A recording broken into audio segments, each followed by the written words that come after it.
요한일서를 통해서 우리가 살펴보는 것은 요한은 우리가 믿는 사람이 예수 그리스도를 믿고 천국 가는 것으로, 그래서 영원한 생명을 얻는 것으로, 그것으로 끝나는 인생이 아니라 그것만 바라보고 남은 생애를 그냥 세상 사람들과 똑같이 그렇게 살아가는 그런 삶이 아니라 예수 그리스도를 믿으면 교제 가운데 들어가기는데, 사귐 가운데 들어가는데, 그때부터 빛 대신 하나님과 사귐이 있고 또 성도들과의 사귐 가운데 우리가 들어가게 된다라고 얘기했습니다.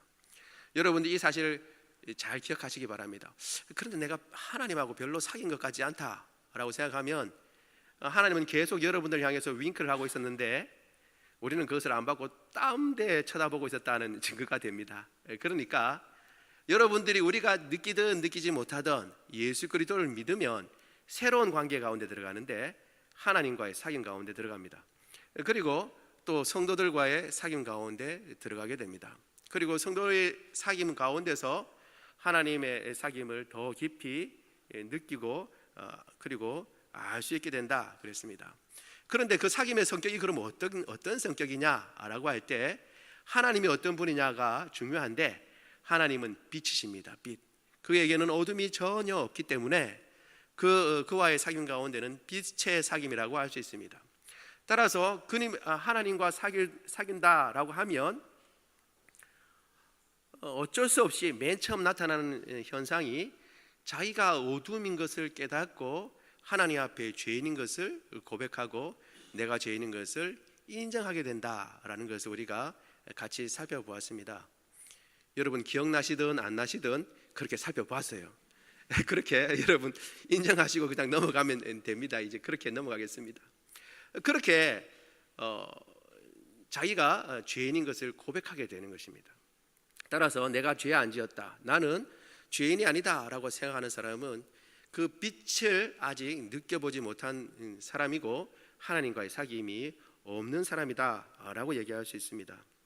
그러나 우리가 죄인인 것을 인정하고 죄를 자복하면 미쁘신 하나님께서 우리 죄를 사해 주신다라고 우리가 같이 살펴보았습니다. 그리고 이와 같은 사귐 가운데 중요한 것은 이렇게 사귐 가운데 있으면서 나타나는 현상 중에 하나가 기쁨이다라는 것입니다. 기쁨.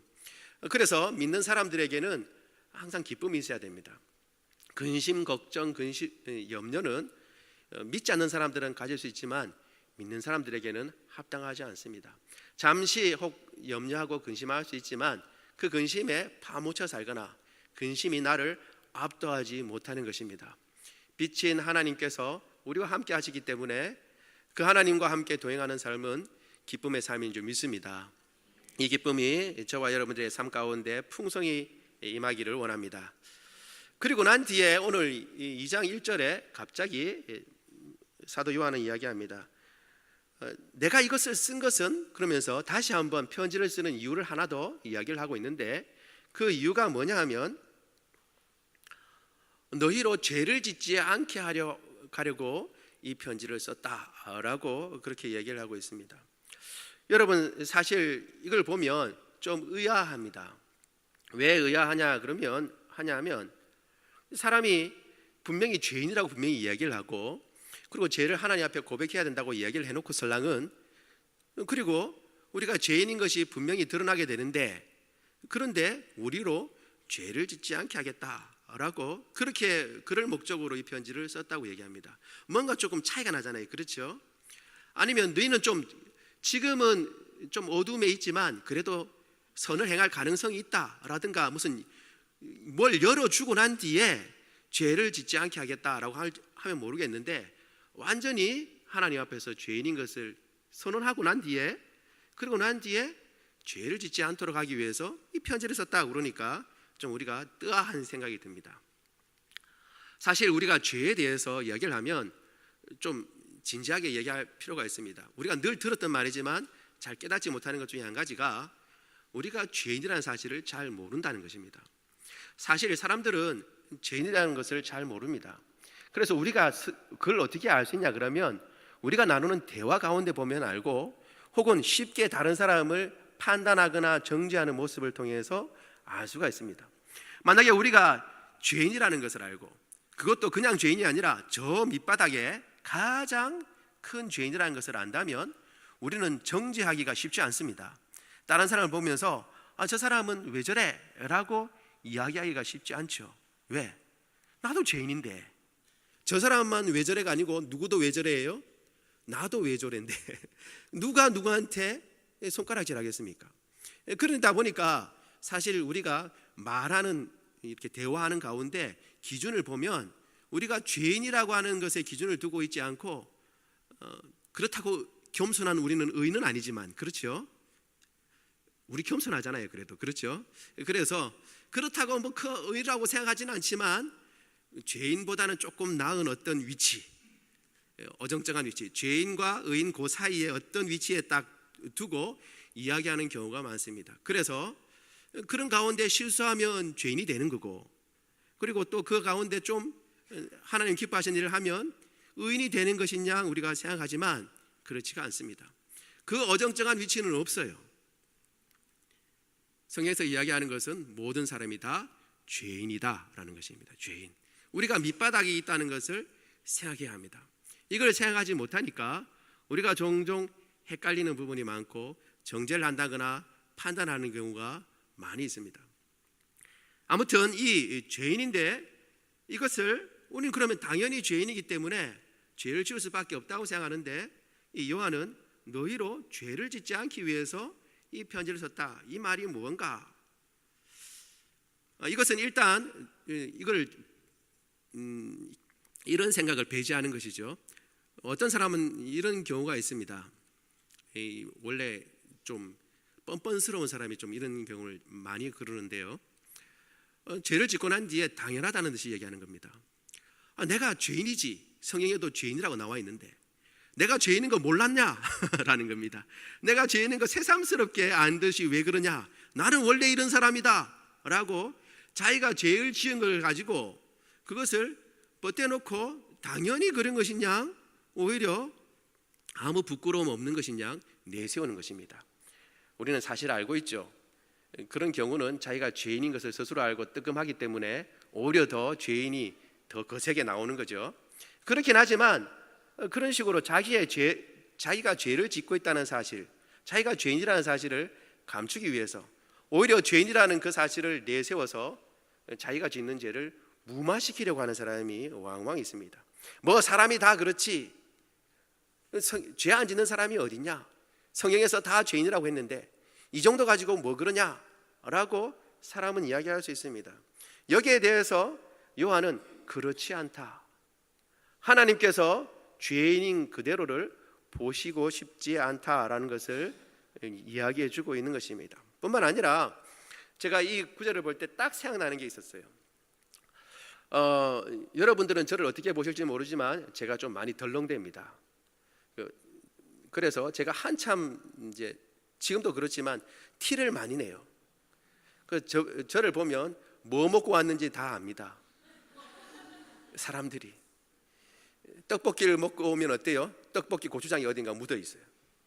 짜장면을 먹고 오면 어디예요? 짜장면이 뭐 어디 묻어 있는 겁니다. 단순히 냄새 나는 게 아니라 묻히고 다니고 뭔가 이렇게 티를 내고 다녀요. 덜렁거리죠. 저만 덜렁거리면 좋겠는데 이 문제는 이제 저의 자녀들도 덜렁거리는 것을 이제 닮았다는 겁니다. 그런 거는 좀 안 닮으면 좋은데 그래서 덜렁댑니다. 뭘 놔놓고 가기가 쉽고 여러분들이 자꾸 누구를 보는데 저를 보시기 바랍니다. 그래서 제가 한번 이야기를 했습니다. 자녀에게 아무개야, 내가 널 보니까 그래도 둘이 있으니까 그죠? 누구라고 이름을 부르면 안 되잖아요. 아무개야, 그렇게 얘기를 하고 내가 보니까 너 참 많이 덜렁댄다. 자기도 인정하는 거예요. 덜렁대는데 그러면 어떻게 해야 되느냐? 네가 덜렁댄다는 것을 먼저 인정해야 한다. 남들보다도 내가 더 덜렁대는 성격이라는 것을 먼저 인정하는 것이 중요하다. 그러니까 내가 남들보다 더 덜렁대니까 그러니까 어떻게 하냐면 반드시 일어난 자리를 한 번 더 봐라. 남들은 안 보고 그냥 지나갈 수 있고 다 챙겼다고 생각하는 그 순간에 너는 내가 덜렁대는 성격이니까 한 번 더 봐야 된다고 생각하고 앉았던 자리 한 번 더 보고 그 다음에 했던 일들을 다시 한번 꼼꼼히 살펴봐라 라고 이야기를 했습니다. 저는 잘 못하면서 이제 자녀들에게는 그렇게 얘기를 하는 것이죠. 잘 행하는지 안 하는지 모르겠지만 그렇게 얘기해 주었습니다. 여러분, 요한이 하는 이야기가 바로 이와 똑같은 것입니다. 너희가 죄인인 것이 분명하니까,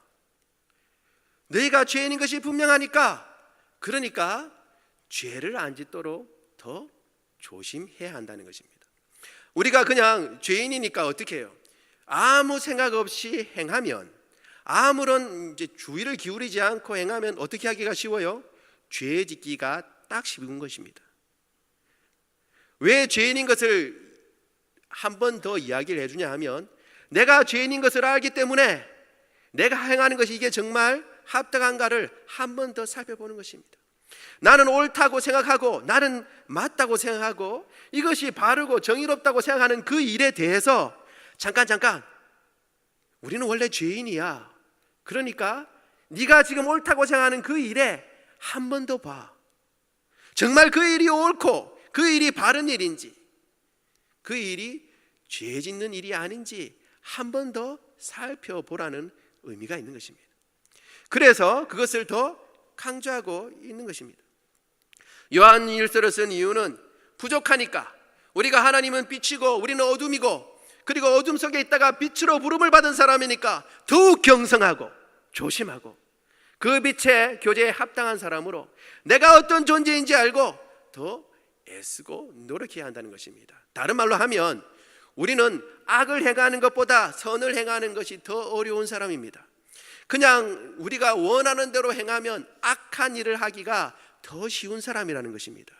그래서 우리는 선을 행하려고 하면 더 힘들고 어려워요. 그것을 인정해야 합니다. 아이고, 내가 좀 그래도 마음을 굳게 다잡고 하나님 말씀대로 살아보려고 하니까 왜 이렇게 힘들고 어려운지 모르겠다. 그게 당연한 겁니다. 왜?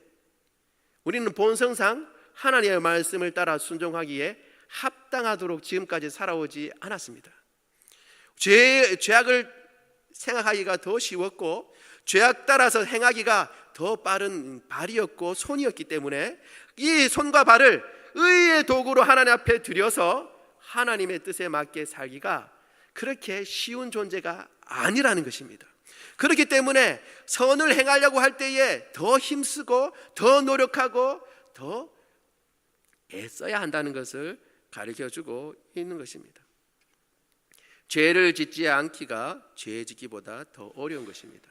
우리는 이렇게 생각하지 않으면 우리는 이렇게 생각합니다. 종종 우리는 선과 악을 택할 어떤 자유가 있고, 그래서 어떻게 해요? 어떨 때는 우리가 원하는 대로 선을 택하고 어떨 때는 우리가 원하는 대로 악을 택하고 이렇게 생각한다고 그러지만 그렇지 않고, 오히려 우리는 악을 택하기가 더 쉽고 더 용이하고 더 거기에 치중되어 있는 사람입니다. 따라서 선을 취하려고 한다면 더 많은 힘이 들고 더 많은 어려움이 있고, 그리고 본성을 거스려서 하는 더 큰 노력이 필요로 된다라고 하는 것을 가르쳐주고 있는 것입니다. 그래서 요한이 이러한 편지를 써서 더욱 깨어서 우리가 어떤 존재인지 알고, 그래서 더욱 힘써서 선을 행하도록 그렇게 하기 위해서 이 편지를 썼다라고 이야기를 하고 있는 것입니다. 여러분, 우리는 하나님의 자녀입니다. 빛의 자녀인 줄 믿습니다. 하나님의 자녀이니까 빛의 자녀죠. 그리고 에베소서 5장 7절에 9절에는 빛의 열매는 모든 착함과 의로움과 진실함에 있다라고 얘기를 하고 있습니다. 따라서 우리가 하나님의 자녀고, 그리고 빛의 자녀라면 빛의 열매를 맺는 것이 당연한데, 그것은 착한 것과 의로운 것과 그리고 성실함으로 나타나야 합니다.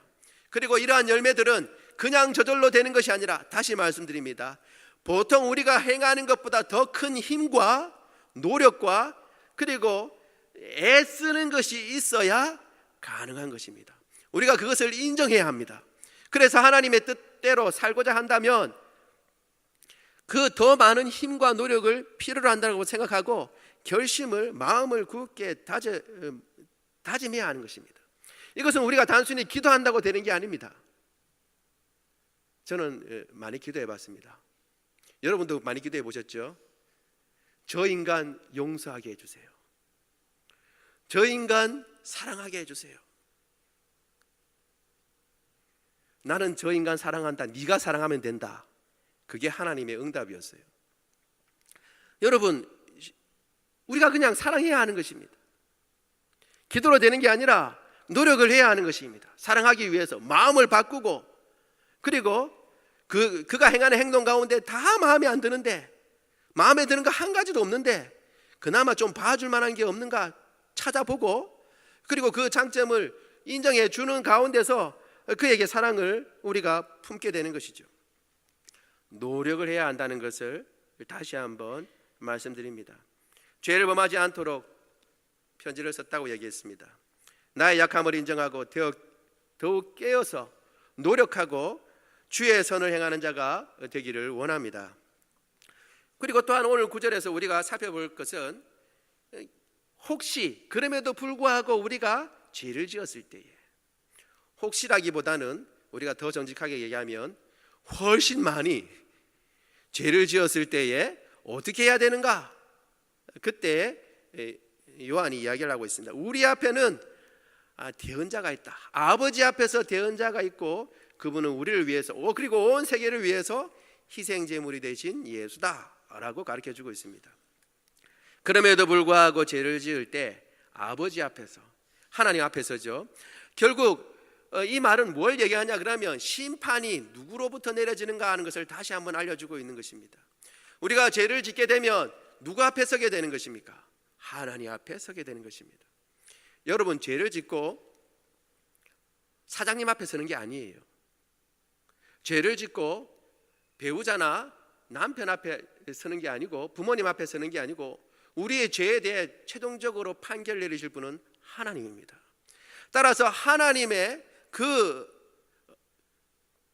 뜻 가운데서 우리가 어떤 상황인가 하는 것을 기억해야 하는 것입니다. 우리가 자라면서 부모님의 마음에 맞추기 위해서 우리가 이런저런 행동을 합니다. 혹은 배우자의 마음에 들기 위해서 이런저런 행동을 하지요.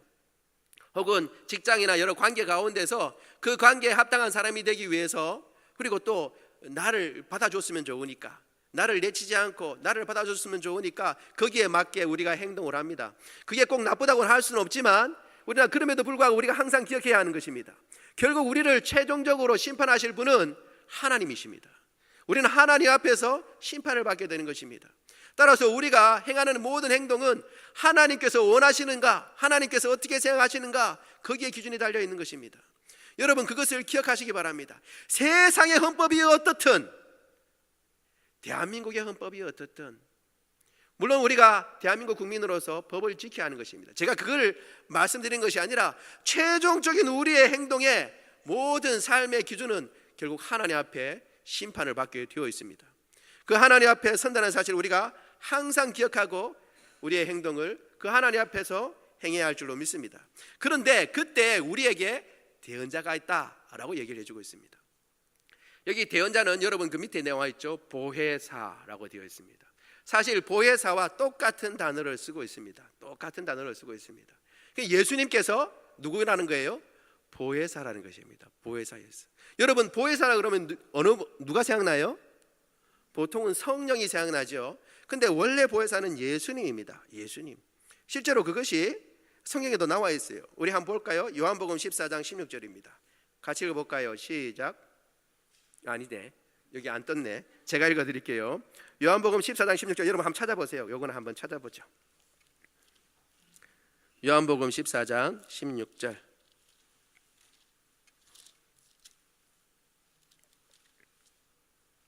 제가 읽은 성경으로 신약 172쪽에 있습니다. 같이 읽겠습니다. 시작. 내가 아버지께 구하겠으니 그가 또 다른 보혜사를 너희에게 주사 영원토록 너희와 함께 있게 하리니. 아멘. 예수님께서 말씀하셨는데, 내가 아버지께, 하나님께 구해서 그가 누구를 준다고요? 보혜사인데 어떤 보혜사요? 또 다른 보혜사를 주신다 그랬어요. 성령님은 또 다른 보혜사입니다. 그러니까 원래 또 다른 보혜사니까 원래 보혜사가 있다는 거잖아요. 그럼 원래 보혜사가 누구예요? 예수님이에요. 예수님이 보혜사, 보혜사는 그 원뜻은 옆에서 대언해 주는 사람이란 뜻입니다. 옆에서 대언하는 사람. 옆에서 대언하면서 그 뜻이 확장되어서 지켜주고 보호해주고 인도해주고 도와주는 사람이라는 이런 의미를 가지고 있습니다. 그러니까 예수님께서 제자들을 지금까지 옆에 계시면서 도와주고 가르쳐주시고 보호해 주셨던 보혜사였습니다. 그런데 이제 예수님께서 떠나가시게 되니까 또 다른 보혜사를 아버지께 요청해서 너에게 보내도록 하겠다라고 했는데 그 또 다른 보혜사가 누구예요? 성령님이라는 것입니다. 성령님. 그러면 우리가 여기서 한 가지 알 수 있습니다. 뭘 알 수 있냐면 성령님이 하시는 일이 어떤 일인가? 성령님이 어떤 일을 하세요? 많은 사람들이 성령님이 어떤 일을 하시냐 그러면 성령님은 뭐 이상한 능력을 행하시고 기적을 일으키시고 뭔가 그런 능력 쪽으로만 생각해요. 근데 사실은 엄격히 이야기하면 성령님은 또 다른 보혜사예요. 그러면 뭐예요? 원래 보혜사가 하시던 일을 맡아서 하시는 거예요. 예수님이 하시던 일을 하시는 것이 성령님의 사역입니다. 기본적인 사역은 그게 능력으로 나타나고 뭐로 나타나고 나타날 수 있지만 그 기본적인 성격은 예수님이 하시던 그 사역을 그대로 하시는 분이 성령님입니다. 그래서 예수님께서 내 말을 생각나게 하시고 내 말을 깨닫게 하시겠다고 그리고 가르쳐 주겠다고 성령께서 그런 일들을 하시겠다고 제자들에게 이야기해 준 것입니다. 예수님이 계십니다. 그리고 그분은 의로우신 분이십니다. 그분이 하나님 앞에서 아버지 앞에서 우리를 위해서 대언해 주세요. 변호사와 같이. 그러니까 죄 지은 너희들아도 걱정하지 말고 그 죄로 인하여 염려 걱정 근심 가운데 빠지지 말고 일어나라 라고 지금 말씀하고 계시는 것입니다. 종종 제가 여러분한테 말씀드립니다. 그리스도인은 넘어져서 쓰러지는 사람이 아닙니다. 7전8기 아니에요. 100전100일기 아니에요. 1000번 넘어져도 1001번 일어나고 10만 번 넘어져도 10만 번 그 다음 번째 일어날 수 있는 사람이 그리스도인입니다. 왜냐하면 우리를 위해서 대언해주고 계신 예수님이 계시기 때문입니다. 우리가 혹 죄를 지어서 야 어떻게 이럴 수 있는가, 내가 아무리 생각해도 내 스스로 생각해도 들 낯이 없다 라고 생각하고 절망하고 좌절하려는 그 순간에 여러분 예수님을 생각하시기 바랍니다. 예수님은 우리를 위해서 끊임없이 하나님 앞에서 우리를 위해서 변호해 주시고 우리를 위해서 말씀해 주시며 우리를 지키시는 분이십니다. 그분이 지금도 그렇게 하고 계신 줄로 믿습니다. 혹 지금 우리들 가운데 절망하거나 좌절하거나 낭망되는 그런 순간이 있습니까? 여러분 걱정하지 말고 일어나시기 바랍니다. 그보다 더 놀라운 것은 그분이 화목제물이 되셨다는 것입니다. 우리의 죄를 위해서 화목제물이 되셨다라고 되어 있는데 이 화목제물이라고 되어 있는 낱말은 좀 독특한 말입니다. 이 낱말은 요한 1서밖에 나오지 않습니다. 그리고 이 낱말과 관계된 말이 구약에 연관되어서 관계된 말이 속죄제입니다. 속죄제. 딱 속죄제로 번역한 건 아니지만 대신 그러니까 대체적으로 이렇게 번역되어 있는 낱말이 속죄제입니다. 여러분 속죄제를 한번 생각해 보세요. 속죄제가 어떤 제사인지 예전에 배웠어요. 예전에 우리가 예배를 할 때 담임 목사님께서 구약의 제사를 이야기하면서 그죠? 뭘 잘은 모르지만 배웠다는 것은 우리가 알고 있죠. 그렇죠? 그거 한번 배운 것 같다는 건 알고 있습니다. 속죄제인데 속죄제는 여러분 좀 독특한 제사입니다. 어떻게 해서 독특하냐 그러면 속죄제는 누가 죄를 지었냐에 따라서 제물이 바뀝니다. 보통은 빈부의 격차에 의해서 제물이 바뀌어요. 그렇죠? 힘이 있는 사람은 소도 드리고 양도 드리지만 힘 없는 사람은 어떻게 해요? 이제 비둘기 새끼로도 드릴 수 있습니다. 물론 속죄제도 비둘기 새끼로도 드릴 수 있어요. 그러나 기본적으로 어떻게 되어 있냐면 그것뿐만 아니라 신분에 의해서 제물이 바뀝니다. 제사장이 죄를 지으면 소를 가지고 드려야 돼요.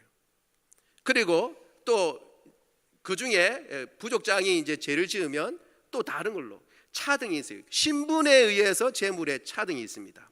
또 한 가지 이 속죄제가 독특한 것은 보통은 번제단에서 다 제물을 태우고 그렇게 불사르는데 이것은 태우는 것을 물론 이제 기름은 거기서 태우지만 피는 이제 뿌리고 기름은 태우지만 이 나머지 것은 죄 버리는 데 가서 사실은 다 태우고 난 뒤에 죄를 거기다 부려야 되는데 진영 밖에 나가서 죄 버리는데 다른 말로 하면 찌꺼기 버리는 데입니다. 쓰레기통 같은 데, 그런 데서 다시 불태웁니다.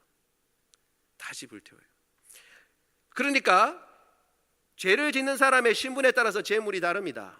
그런데 예수님께서, 의로운 예수님께서 희생 제물이 되셨다라는 것은 뭘 얘기해 주고 있는 거예요? 다시 말씀드릴게요. 여러분 그냥 말하니까 뭘 얘기하나 지금 헷갈리시는 모양인데 제가 다시 말씀드립니다. 신분에 따라서 제물이 달라진다고요. 제물이 달라. 그렇게 된다면 저 같은 사람은 제물 뭘 드려야 되겠어요? 일반 사람이니까 암소는 아니고 염소 새끼나 아니면 저기 강아지는 안 되겠구나. 제물로 쓸 수 없으니까. 그러니까 집비둘기 새끼로 이렇게 예물을 드릴 수 있겠죠. 근데 여러분 생각해 보세요. 누가 제물이 되셨다고요? 의로운 예수님이, 하나님의 아들이 제물이 되셨다라는 것은 그 제물로 속하는 사람의 신분이 얼만큼 높아야, 그 사람의 신분이 얼만큼 높아야 예수님이 제물이 되시겠어요? 이것은 늘상 죄를 짓고 하나님 앞에 엎드리는 우리가 사실 하나님 앞에 얼마나 높은 존귀한 자인 것을 보여주고 있는 것입니다. 반대로 그 제물은 여타의 어떤 제사의 제물보다 더 하등 취급을 받습니다. 다른 제물은 어때요? 번제단에서 태워집니다. 그런데 이것은 어때요? 성 밖에 나가서 죄 뿌리는데, 죄를 놓는 데에서 태워지는 것입니다. 이것을 히브리서 기자는 잘 얘기해 주고 있습니다. 히브리서 13장 12절에 그러므로 예수도 자기 피로써 백성을 거룩하게 하려고 성문 밖에서 고난을 받으셨느니라. 왜 성문 밖이라고 하는 것을 강조했을까요? 예수님의 그 제사가 속죄제라고 하는 것을 강조하기 위해서였습니다. 예수님께서 성문 밖에서 십자가를 지심으로, 그러므로 그 제물을 얼만큼, 사실은 그 제사를 드리는 그 신분은 얼마나 높게 취급하시며 제물이 된 예수님은 얼마나 낮게 취급되었는가라는 것을 사실은 보여주고 있는 것입니다. 예수님은 성문 밖에서 십자가를 지시고 우리를 거룩하게 하셨어요. 그분은 저 높은 하늘의 왕이셨지만 가장 낮은 사람이 되셨고, 제물이 되셨을 때도 성문 밖에서 십자가의 지심으로 말미암아 가장 하찮은 존재로 여김을 받게 되셨고, 우리는 가장 존귀한 자로서의 취급을 받게 되는 것입니다. 속죄제는 단순히 한 사람의 죄뿐만 아니라 하나님의 영광에 누를 끼쳤을 때에 드리게 되는 것입니다. 아는 대로 그 피를 단순히 이제 그 번제단 뿔에만 바르는 것이 아니라 그 제사장의 경우에는 성소에 들어가서 향단의 뿔에다가 바르고, 그리고 지성소와 성소를 가로지르는 휘막에다가 7번 피를 뿌리게 되어 있습니다. 하나님의 그 거룩함을 다시 한번 속한다는 의미가 있는 것이죠. 다른 말로 하면 그 죄가 단순히 우리의 죄일 뿐만 아니라 하나님의 영광에 누가 되었고 하나님의 그 거룩하심에 흠을 내었다라는 것을 보여주고 있는 것입니다. 주님께서는 이렇게 우리가 한없는 죄를 지은 것을 보여주심과 동시에 주님께서 우리를 위해서 얼마나 큰 희생을 치르시고 또한 우리를 얼마나 존귀하게 여기시는 것을 보여주고 있는 것입니다. 그렇기 때문에 여러분, 우리가 죄를 지었다 하더라도 낭망하거나 좌절하지 않는 것입니다. 우리 세상 사람들이 나를 향해서 뭐라고 얘기하든지 간에 내 자신을 보면서 절망하거나 좌절하지 않는 것입니다. 하나님께서는 우리를 아주 존귀한 자로 여기고 그리고 그렇게 대우해 주신다는 사실을 기억하시기를 바랍니다. 그 예수님께서 우리의 대언자가 되시고 그렇게 피를 흘리신 분이 하나님 옆에서 우리의 죄에 대해서 간하시고 그리고 중보하고 계시는 것입니다. 여러분, 어떤 죄든지 어떤 형편이든지 어떤 사정에 있든지 절대 절망하거나 좌절하지 아니하고 하나님을 향하여 항상 일어나고 주님의 뜻을 향해서 일어나는 저와 여러분 되기를 원합니다. 마지막 이제 3절부터 6절까지는 이러한 은혜를 입은 사람으로서 마땅히 해야 할 일들을 이야기해 주고 있는데, 그것은 그의 계명을 지킨다라고 얘기하고 있습니다.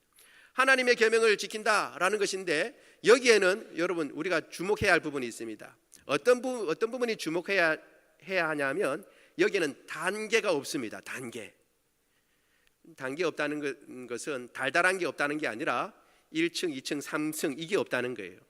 뭔 말이냐 하면, 이런 분들이 있습니다.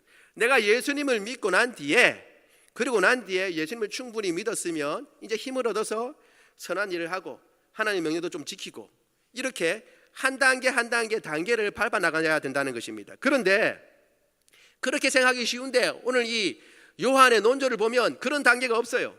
예수님을 안다, 하나님을 안다 하면 어떤 사람이에요? 그 사람은 바로 계명을 지키는 사람입니다. 계명을 지키는 사람은 하나님을 아는 사람이에요. 하나님을 알고 조금 있다가 좀 더 알고 조금 있다가 좀 더 많이 알고, 그제서야 하나님의 계명을 지키는 것이 아니라, 하나님을 조금 알든 많이 알든 하나님을 알면 하나님 아는 대로 그의 계명을 지키는 사람입니다. 따라서 여기에 단계를 써놓지 않았다는 거예요. 따라서 우리가 핑계하지 못하는 겁니다. 아이고, 난 아직까지 멀었어. 그 계명을 지키려고 그러면, 하나님의 말씀 지키려면 아직까지 조금 더 교회 다녀보고 그리고 믿음이 좀 쌓여서 그때서야 내가 하나님의 계명을 지켜야지. 이건 통하지가 않습니다. 요한은 그렇게 얘기합니다. 그러면 너는 거짓말하는 자다. 하나님을 안다고 하면서 그의 계명을 지키지 않는다면 너는 거짓말하는 자다. 그렇게 이야기하고 있는 것입니다. 같은 동급으로 보고 있는 것입니다. 우리 자신을 스스로 면밀히 살펴봐야 합니다. 우리 자신이 하나님 앞에서 변명이나 하고 시간이 안 됐다고 하고 여러 환경이 이렇고 저렇고 이렇기 때문에 내가 지금 잘 못 살고 있다, 이렇게 이야기하지 않아야 합니다. 이런 모든 변명은 요한의 지금 말에 전부 다 변명으로 그칩니다. 네가 하나님을 아느냐? 예수님을 정말 알고 있느냐? 여러분, 제가 다시 여러분에게 묻지 않겠습니다. 왜냐하면 오늘 낮에 담임 목사님이 물어봤어요, 여러분께. 근데 여러분들이 다 하나님 안다고 했어요. 나는 그런지 모르겠다 생각하시는 분은 나중에 설교를 한번 들어보시기 바랍니다. 하나님을 안다고 하면 우리가 다 하나님을 아는 분인 줄 믿습니다. 대답이 처음 물을 때는 항상 이게 뭔가 목사님이 뭐라고 얘기하실까 싶어서 여러분 다 하나님을 아는 분인 줄 믿습니다. 그럼 우리는 그의 계명을 지키는 것입니다. 여러분, 어떤 이유도 되지 말고 하나님 명령을, 그 앞에서 명령을 지키도록 애쓰고 노력하고, 지키지 못했을 때에 핑계를 대지 말고 주님, 제가 잘못했습니다, 제가 지키지 못했습니다 라고 그대로 인정하고 주님의 도우심을 구해야 할 줄로 믿습니다. 그런데 그와 함께 동시에 그의 계명을 지키는 것에서 가장 중요한 부분을 마지막 6절에 이야기하고 있습니다. 같이 한번 읽어볼까요? 시작. 그의 안에 산다고 하는 자는 그가 행하시는 대로 자기도 행할지니라. 예수님의 계명을, 하나님의 계명을 지키는 것뿐만 아니라 더 나아가서 그것으로만 만족하는 것이 아니라 예수님의 삶을 살아야 한다라고 얘기를 하고 있습니다. 한동안 작은 예수라고 하는 것이 유행이었어요. 그래서 우리가 다 작은 예수가 되자라고 얘기했습니다. 그런데 교활한 사람은 여러분들은 아니고 꽤 많은 저 같은 사람입니다. 성경에서는 사람을 정직하게 지었지만 사람이 꾀를 냈다 그랬거든요. 꽤 많은 저 같은 사람은 그래, 작은 예수지 큰 예수는 아니잖아. 그러니까 적당히 살고 어떻게 해요? 나는 큰 예수가 아니고 작은 예수니까. 그러니까 그게 대해 또 뭔가 이제 걸어놓고 잘 못 살고 하나님 말씀대로 잘 못 사는 내에게 핑계거리를 대는 겁니다. 여러분, 오늘 본문에는 그걸 그렇게 얘기하는 게 아닙니다. 그가 행하시는 것처럼, 그가 행하는 것처럼 살아야 한다라고 분명히 이야기를 하고 있습니다. 자신도 행할지니라 라고 얘기하고 있습니다. 작은 예수가 아닙니다. 우리는 예수가 되어야 합니다. 예수님을 우리의 본으로 삼고 그분을 닮아가야 한다라고 이야기를 하고 있습니다. 그럼 예수님은 어떻게 사셨는가? 예수님의 삶에 대해서 베드로가 고넬료를 전도할 때에 한 말이 이 사도행전 10장 38절에 있는데 이렇게 나와 있습니다. 하나님이 나사렛 예수에게 성령과 능력을 기름 붓듯 하셨음에 그가 두루 다니시며 선한 일을 행하시고 마귀에 눌린 모든 사람을 고치셨으니 이는 하나님이 함께 하셨습니다. 두루 다니시면서 선한 일을 행하시고 마귀에 눌린 모든 사람을 고쳤다라고 이야기를 하고 있습니다. 사도행전에. 그런데 이것을 사도행전을 쓴 누가는 자신의 누가복음에서 또 다른 의미로 번역을 했어요. 도대체 어떻게 했는가라고 할 때 누가복음 8장 1절에 이렇게 얘기하고 있습니다. 그 후에 예수께서 각 성과 마을에 두루 다니시며 하나님의 나라를 선포하시고 그 복음을 전하셨다. 하나님의 나라를 선포하시고 그 복음을 전하신 것을 선한 일을 행하고 마귀에게 눌린 사람을 고쳤다라는 말과 등가로 놓고 이야기를 하고 있습니다. 여러분, 복음을 전하는 것은 예수 그리스도를 닮는 삶입니다.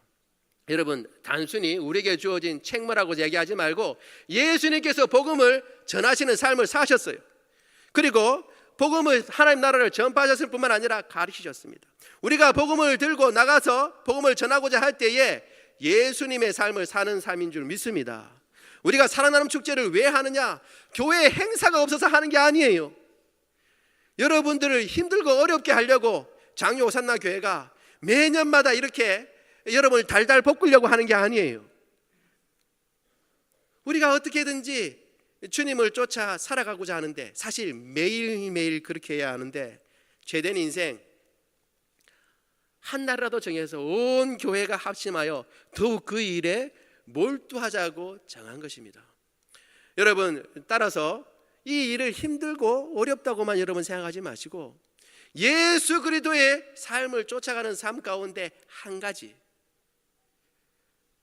그 일을 내가 거들고 달려간다라고 하는 것을 여러분 기억하시기 바랍니다. 예수님은 두루 다니시며 각 성과 각 마을에서 그러한 사람을 찾고 복음을 전하셨습니다.